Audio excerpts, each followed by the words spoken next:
So guys welcome back to micro classes. Haryana की जो हमारी कुछ यूनिवर्सिटीज हैं इनके लिए बीएड की रेगुलर क्लासेज चल रही है। आज का हमारा सब्जेक्ट रहेगा असेसमेंट फॉर लर्निंग। इस सब्जेक्ट की 16वीं क्लास है। आज का हमारा टॉपिक रहेगा प्रश्न बैंक। क्वेश्चन बैंक क्या होता है, इसका क्या अर्थ होता है, इसका क्या महत्व होता है क्वेश्चन बैंक का। इंपॉर्टेंट क्वेश्चन है ये। जनरली तो ये शॉर्ट क्वेश्चन में आता है, सिंपल सा शॉर्ट क्वेश्चन में दे देंगे। शॉर्ट क्वेश्चन का मतलब होता है आपका जो क्वेश्चन नंबर 1 होता है पेपर का, उसमें दे देंगे कि क्वेश्चन बैंक, प्रश्न बैंक पर टिप्पणी लिखिए। इसके अलावा प्रश्न बैंक क्या होता है, इसका मूल्यांकन वगैरह में इसका क्या इंपॉर्टेंस है, इस तरह से लॉन्ग क्वेश्चन में भी दे देंगे। आप बढ़ा चढ़ाकर अपने अकॉर्डिंग लिख सकते हैं इसे। ठीक है, तो इस तरह के क्वेश्चन इस टॉपिक से आपके पेपर में आते हैं। बाकी जो बच्चे पेड नोट्स वगैरह की क्वेरी करना चाहते हैं, नंबर दिया हुआ है 9528219270। इस नंबर पर व्हाट्सएप पर मैसेज कीजिए। जो भी आपकी यूनिवर्सिटी रहती है उसके अकॉर्डिंग आपको बीएड के पेड नोट्स प्रोवाइड करा दिए जाए। ठीक है, अब अपने टॉपिक की तरफ बढ़ते हैं। क्वेश्चन बैंक सिंपल सा टॉपिक है, बहुत आसान सा, समझने में इतनी आपको परेशानी नहीं होगी। हर सब्जेक्ट का देखो अपना एक क्वेश्चन बैंक होता है। उस क्वेश्चन बैंक में उस सब्जेक्ट से रिलेटेड क्वेश्चंस लिखे हुए होते हैं।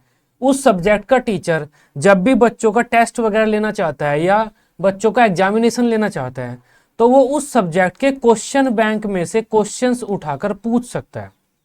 सिंपल है, क्वेश्चन बैंक, प्रश्न बैंक मतलब प्रश्नों का एक बैंक। इस तरह से एक जो हमारे क्वेश्चन बैंक होते हैं ना, एक बुक के फॉर्म में होते हैं। अलग अलग सब्जेक्ट के आपके अलग अलग क्वेश्चन बैंक होते हैं। जैसे ये 9th क्लास का एसएसटी का क्वेश्चन बैंक है। अब ये क्वेश्चन बैंक बनाता कौन है, जो हमारी बोर्ड वगैरह होता है। सीबीएसई हो गया, हमारा एनसीटी वगैरह हो गया, एनसीईआरटी वगैरह हो गई, या एससीईआरटी हो गई, राज्य के बोर्ड हैं। तो जो हमारी संस्थाएं हैं वे क्वेश्चन बैंक का निर्माण करती है। एक्सपर्ट जो टीचर्स होते हैं, एक्सपर्ट, उनका एक समूह आपस में बैठता है और वो किसी सब्जेक्ट के क्वेश्चन बैंक का निर्माण करता है। बस हमने क्वेश्चन बैंक का निर्माण कर दिया कि अलग अलग क्लासेज के लिए हमारे अलग अलग सब्जेक्ट के अलग अलग क्वेश्चन बैंक होते हैं। उस क्लास का टीचर जब भी बच्चों का टेस्ट लेना चाहता है और या फिर वो एग्जामिनेशन बच्चों का लेना चाहता है तो वो खुद से प्रश्न बच्चों से पूछ सकता है। लेकिन अगर टीचर खुद से प्रश्न बनाता है तो ये समस्या रहती है, क्या वो प्रश्न स्टैंडर्ड है, अच्छा है, क्या वो प्रश्न सभी मानकों को पूरा करता है। ऐसा तो नहीं है टीचर ने अपनी मर्जी से आसान आसान क्वेश्चन पूरे पेपर में पूछ लिए। पेपर के जो मानक हैं, पेपर के जो स्टैंडर्ड्स हैं, क्या वो प्रश्न जो टीचर बना रहा है वो उन्हें पूरा करता है, ये समस्या बनी रहती है। इसीलिए टीचर्स को क्वेश्चन बैंक भी दिया जाता है। अब टीचर्स चाहें तो इस क्वेश्चन बैंक में से क्वेश्चन उठाकर बच्चों का टेस्ट ले सकते हैं। अब इस क्वेश्चन बैंक में अलग अलग लेवल के क्वेश्चन होंगे, easy, moderate, high, advance level के। टीचर जिस तरह के प्रश्न चाहे, वेरी शॉर्ट, लॉन्ग, हर तरह के क्वेश्चन इसमें मिलते हैं अलग अलग चैप्टर से रिलेटेड। टीचर्स इसमें से क्वेश्चन उठाकर डायरेक्ट बच्चों का टेस्ट ले सकता है। फायदा यह है कि इस क्वेश्चन बैंक में जो क्वेश्चन लिखे हुए हैं वे एक्सपर्ट्स ने लिखे हैं, एक ग्रुप बनाकर, टीम बनाकर लिखे हैं। तो इसमें जो क्वेश्चंस पूछे जाएंगे वे बच्चों के लेवल के अकॉर्डिंग होंगे, उन पर हम भरोसा करेंगे। उन क्वेश्चंस के द्वारा बच्चों का जो मूल्यांकन होगा, जो बच्चों का रिजल्ट आएगा, उस पर हम ट्रस्ट कर सकते हैं कि हाँ, हमने अच्छे स्टैंडर्ड क्वेश्चन पूछे थे और ये जो रिजल्ट आया इस पर हम भरोसा कर सकते हैं। ये फायदा है क्वेश्चन बैंक का, बस इतना ही है। कई बार ये भी होता है क्वेश्चन बैंक हम बच्चों को भी दे देते हैं इजी वाला, तो बच्चे उससे अपनी तैयारी की जांच कर सकते हैं कि हम कैसी तैयारी कर रहे हैं, आने वाले पेपर में इस तरह के क्वेश्चन बैंक इस तरह के क्वेश्चन आ सकते हैं, तो हमारी तैयारी कैसी है। कई बार ये भी हो जाता है। चलिए, जैसा कि नाम से स्पष्ट है, क्वेश्चन बैंक मतलब प्रश्नों का कोषागार, प्रश्नों का एक बैंक है जहां पर विभिन्न विषयों के मूल्यांकन संबंधी विभिन्न प्रकार के प्रश्नों का एक संग्रह होता है। प्रश्न बैंक विभिन्न प्रकार के मानकीकृत, ये देखो मानकीकृत का मतलब होता है स्टैंडर्ड, अच्छे लेवल के।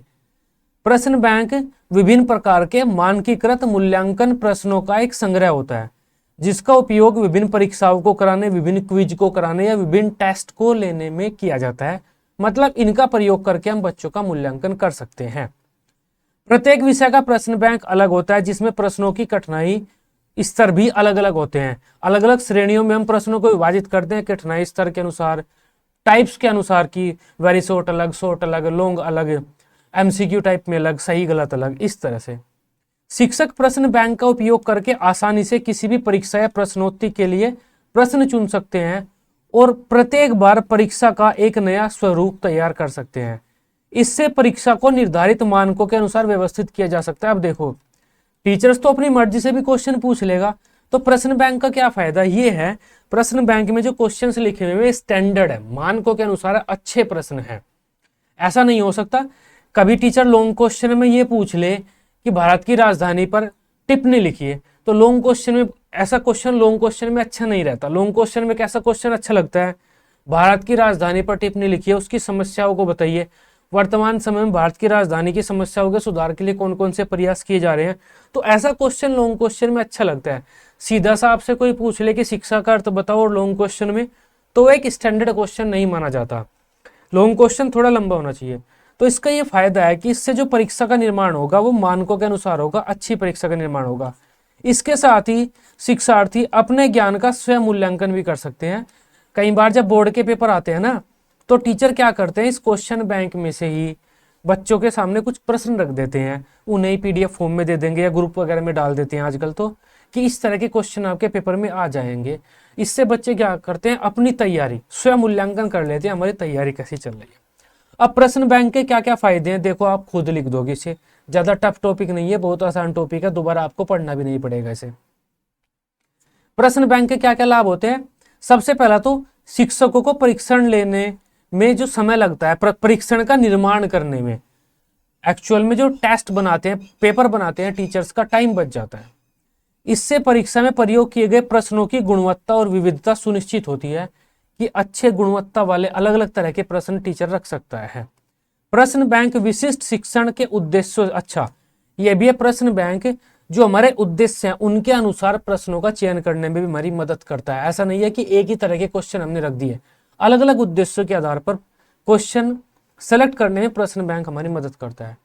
प्रश्न बैंक से क्या होता है, हमारा छात्रों का व्यापक मूल्यांकन हो जाता है, उनके अलग अलग स्किल्स का, अलग अलग एरियाज का मूल्यांकन हम कर सकते हैं, क्योंकि प्रश्न बैंक में हर तरह के क्वेश्चन होते हैं। जब इसे टीचर पढ़ता है तो टीचर को पता चल जाता है कि हम ये भी क्वेश्चन रख सकते हैं, इससे बच्चे की दूसरी एबिलिटी की भी जांच हो जाएगी। अगर टीचर एक फोकस लेकर चल रहा है, बस टीचर उसी टॉपिक से संबंधित प्रश्न पूछेगा, ज्यादा क्रिएटिविटी बेस्ड क्वेश्चन नहीं टीचर पूछ सकता बच्चों से। इनके माध्यम से अध्यापक बालकों के निदानात्मक कार्य, जो प्रश्न होते हैं ना, ये निदानात्मक कार्य में मदद करते हैं। निदानात्मक कार्य का मतलब होता है वे टॉपिक जिनमें बच्चों को समस्याएं आ रही हैं, प्रश्न बैंक उन टॉपिक की पहचान कराने में भी एक टीचर की मदद करता है। प्रश्न बैंक अभ्यास कार्य में, पुनरावृत्ति कार्य में, गृह कार्य में, इन सब क्रियाओं में टीचर की और बच्चे की दोनों की मदद करता है। व्यवहार में परिवर्तन कैसा हो रहा है, उद्देश्य किस स्तर तक प्राप्त हो रहे हैं, इन सब की जानकारी स्पष्ट रूप से प्रश्न बैंक में जो प्रश्न दिए हुए हैं उनका प्रयोग करके हम पता कर सकते हैं। प्रश्न बैंक से होने से परीक्षण की विश्वसनीयता और गुणवत्ता बढ़ जाती है। विश्वसनीयता, गुणवत्ता, वस्तुनिष्ठता, ये तथा है। तथा विश्वसनीयता का मतलब है हम उस पर विश्वास कर सकते हैं। वस्तुनिष्ठता का मतलब है बच्चे के नंबर जितने का उसने मेहनत की है ना, जितने का उसने आंसर लिखा है, उतने नंबर बच्चे के आएंगे। वस्तुनिष्ठता का मतलब ये होता है टीचर के बदलने से बच्चे के नंबर नहीं बदलेंगे। तो इस तरह से हमारा प्रश्न बैंक होता है, इस तरह से ये क्वेश्चन आते हैं। सिंपल टॉपिक है ये, एक बार पढ़ लोगे, दोबारा पढ़ने की भी जरूरत नहीं है। पेपर में लॉन्ग क्वेश्चन भी लिख सकते हो, बढ़ा चढ़ाकर अपने शब्दों में लिखते जाना, ठीक है। बाकी ये हमारे पेड नोट्स के बारे में है। बच्चे कहते हैं हमें पता नहीं चलता, तो नंबर दिया हुआ है 9528219270। इस नंबर पर आप कांटेक्ट कीजिए। जो भी आपकी यूनिवर्सिटी रहती है उसके अकॉर्डिंग आपको पेड नोट्स प्रोवाइड करा दिए जाएंगे बीएड के। आई होप इस टॉपिक को आप बेहतर तरीके से समझ पाए होंगे। वीडियो अच्छी लगी हो, आप इसे अपने दोस्तों के साथ ग्रुप्स वगैरह में शेयर कर दीजिए। बीएड की इसी तरह से सभी सब्जेक्ट की डेली रेगुलर क्लासेस लेने के लिए आप इस चैनल को सब्सक्राइब कर सकते हैं। Till then, bye bye, take care.